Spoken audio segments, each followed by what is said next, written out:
Hello everyone, ओम Chanakya YouTube channel में आप लोगों का स्वागत है। आज आप लोग कक्षा 10 के संस्कृत के प्रथम पाठ पढ़ेंगे, जिसका नाम है मंगलम पाठ। यह मंगलम पाठ उपनिषद ग्रंथ से लिया गया है। उपनिषद का अर्थ होता है निकट, नियम पूर्वक बैठना, अर्थात कौन निकट और नियम पूर्वक बैठेगा। तो इसका अर्थ होता है शिष्य को गुरु के समीप निकट और नियम पूर्वक बैठना चाहिए। कुल उपनिषद की संख्या 108 है। एग्जाम में अक्सर क्वेश्चन आते हैं कि उपनिषद की संख्या कितना है, तो आप लोग याद रखेंगे कि उपनिषद की संख्या 108 है। अब इस पाठ का परिचय सबसे पहले ऊपर में दिया हुआ रहता है, तो हम सबसे पहले इस परिचय को पढ़ करके इसका अर्थ बताएंगे। उपनिषदः वैदिक वाङ्मयस्य अन्तिमे भागे दर्शन शास्त्रस्य सिद्धान्तान् प्रकटयन्ति। सर्वत्र परम पुरुषस्य परमात्मनः महिमा प्रधानतया गीयते। तेन परमात्मना जगत् व्याप्तम् अनुशासितं चास्ति। स एव सर्वेषां तपसां परमं लक्ष्यम्।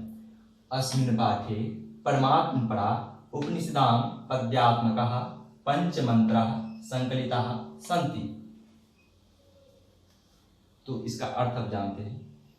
उपनिषद वैदिक वाङ्मय से, वैदिक वाङ्मय के अंतिम भाग में दर्शन शास्त्र के सिद्धांत से प्रकट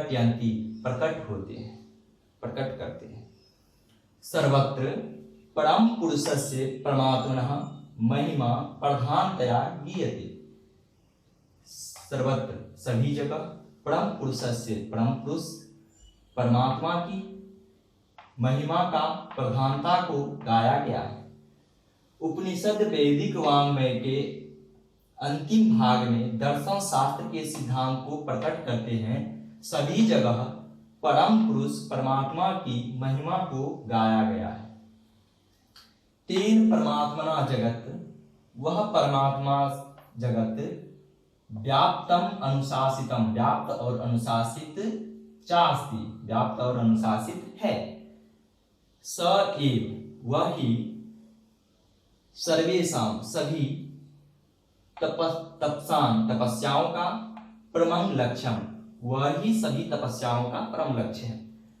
अस्मिन् पाठे परमात्मपरा, इस पाठ में परमात्मा के विषय में उपनिषद से पद्यात्मकः, अर्थात पद्य के रूप में पंचमंत्रः संकलिताः सन्ति। इस पाठ में परमात्मा के विषय में उपनिषद से 5 मंत्र पद्य के रूप में संकलित हैं। पद्य अर्थात कविता के रूप में, अर्थात श्लोक, जैसे हिंदी में कविता होता है उसी तरह संस्कृत में श्लोक होता है। अब संस्कृत में श्लोक होता है तो इसका 5 मंत्र इस प्रकार से यहाँ लिखा गया है। तो एक एक करके हम लोग इसका अर्थ जानेंगे। तो सबसे पहला श्लोक करते हैं। हिरण्मयेन पात्रेण सत्यस्यापि हितं मुखम् तत्त्वं पुष्णपाविर्नु सत्य धर्माय दृष्टये। हिरण्यमय अर्थात स्वर्णमयी,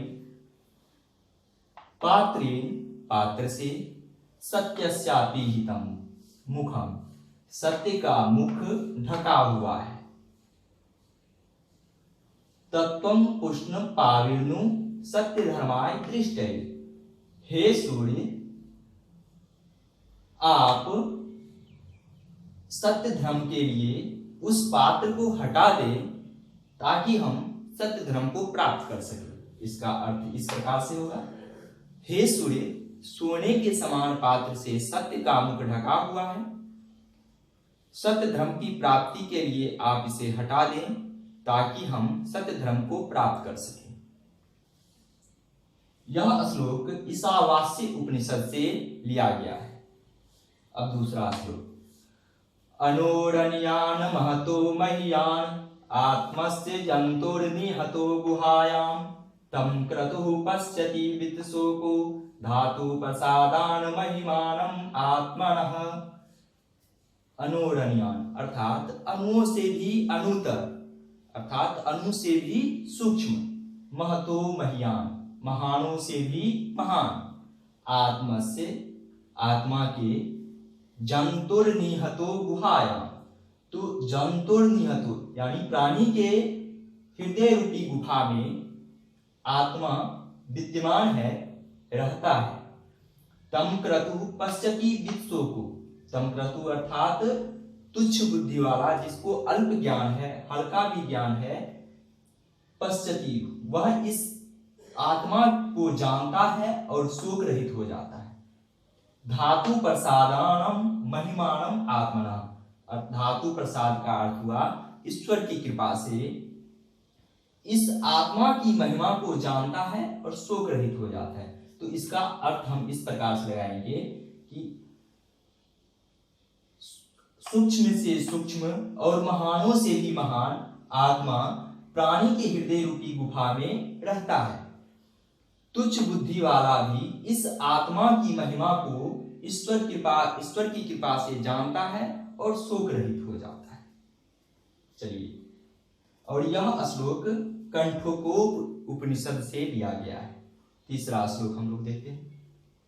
सत्यमेव जयते नानित्यम् सत्येन पंथा विततो देवयानः येनाक्रमन्त्रिक्षो हयाप्तकामा यत्र तत् सत्यस्य परम निधानम्। सत्यमेव जयते, सत्य ही जीतता है, न अनिर्तम अर्थात झूठ नहीं, सत्य ही जीतता है, झूठ नहीं। सत्येन पंथा विदितो देवयान, सत्य से ही देवताओं के मार्ग विस्तारित होते हैं, सत्य से ही देवताओं के मार्ग विस्तारित होते हैं। एनाक्रमन्त्रिक्यो हयाक्तकामा, और इसी सत्य के द्वारा ही ऋषिगण अपने अंदर की आसक्ति और इच्छाओं और बुराइयों को त्याग कर यत्र तत् सत्यस्य परम निधानम्, उस सत्य के परम स्थान तक पहुंचते हैं, और सत्य का जहां सत्य का परम स्थान है। यथा नद्यः संयन्दमानः समुद्रे अस्तं गच्छन्ति नाम रूपे विहाय तथा विद्वान् नाम रूपाद् विमुक्तः परात् परं पुरुषं उपैति दिव्यम्। यह श्लोक मुंडकोपनिषद से लिया गया है। यथा अर्थात जिस प्रकार, नद्यः मतलब नदी, जिस प्रकार नदी संयन्दमान अर्थात प्रवाहित होती हुई समुद्र में अस्तं गच्छन्ति नाम रूपे विहाय, अस्तं गच्छन्ति यानी मिल जाती है, प्रवाहित होती हुई समुद्र में मिल जाती है, नाम रूपम विहाय अपने नाम रूप को छोड़ करके समुद्र में विलीन हो जाती है। जिस प्रकार नदी अपने प्रवाहित होती हुई अपने नाम और रूप को छोड़कर समुद्र में विलीन हो जाती है, तथा विद्वान नाम रूपाद विमुक्तः, उसी प्रकार विद्वान अपने नाम रूप को छोड़कर परात् परम पुरुषम उपैति दिव्यम, परमात्मा में विलीन हो जाते हैं और दिव्य हो जाते हैं। पांचवा श्लोक है। वेदाहमेतं पुरुषं महान्तं आदित्यवर्णं तमसः प्रस्तात तमेव विदित्वाति मृत्युमेति नान्यः पंथा विदिते ऐनाय। यह श्लोक श्वेताश्वर उपनिषद से लिया गया है। इसका अर्थ होता है वेदाहमेतं अर्थात वेद का अर्थ हुआ, इसका संधि विच्छेद यदि हम करते हैं तो इसका अर्थ संधि विच्छेद होता है विद जोड़ अहम जोड़ एतम, वेदाहमेतम अर्थात मैं जानता हूं पुरुषं महानतम, मैं उस महान पुरुष को जानता हूं, आदित्य वर्णम जो आदित्य के प्रकाश के रूप में है अर्थात सूर्य के प्रकाश के रूप में है, तमसः प्रस्तात जो अंधकार के आगे प्रकाश के रूप में है, प्रकाश को फैलाते हैं, तमेव विदित्वाति मृत्युमेति उन्हीं को जानकर मृत्यु को पार किया जाता है, नान्यः पंथा विद्यते ऐनाय, और कोई अन्य मार्ग नहीं है, उनको जाने बिना अन्य कोई मार्ग नहीं है।